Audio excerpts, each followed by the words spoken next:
Ang bida po sa ulam natin ngayon ay ginayat na repolyo, kaya ito po ay medyo may kamurahan. Bawang, sibuyas. Kapag kaluto na yung ating bawang at sibuyas, ilagay na po natin itong ating repolyo. Timplahan na po natin ng makikisuyo na po. Pwede po bang i-click nyo yung share? At nang ako po ay mamotivate at mainganyo mag-post ng mga ganitong simple at murang ulam. Ang bango. O, lalagyan ko po ng dinurog-durog na pansit canton.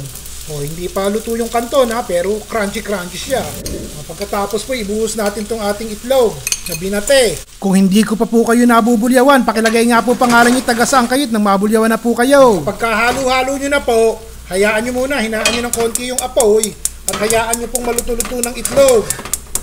Gusto nyo lagyan ng konting tubig, ayos din po. Konting itlog ulit.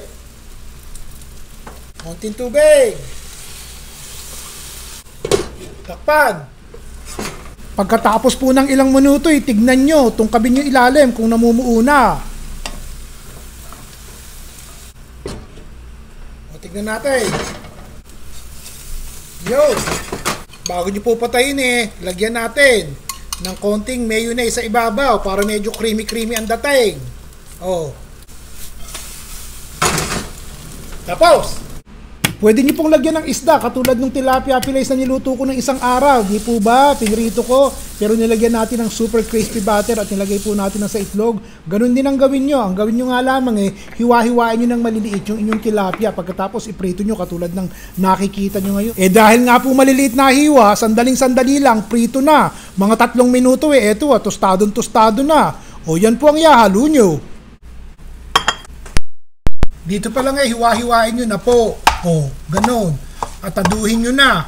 Kahit madurog ayos lang. O, nakita nyo po yan. Diskarte lamang. Ang kinakailangan. Masarap po yan. Gulay-gulay. Tsaka nilagyan ng konting wansoy o kaya na may kinchay. Gani rin naman po ang itsura kung nilahukan nyo ng ating breaded na crispy tilapia at may konting hipon.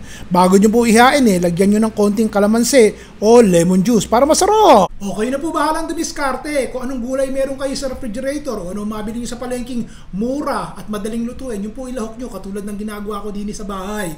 Basta mag-comment po kayo din sa baba't babasahin ko kung ano rikadong gusto nyong ilahok ko at anong ulam ang gusto nyong ibahagi ko sa inyo. Ayos po ba? Kayo ang boss Ron Bilaro po.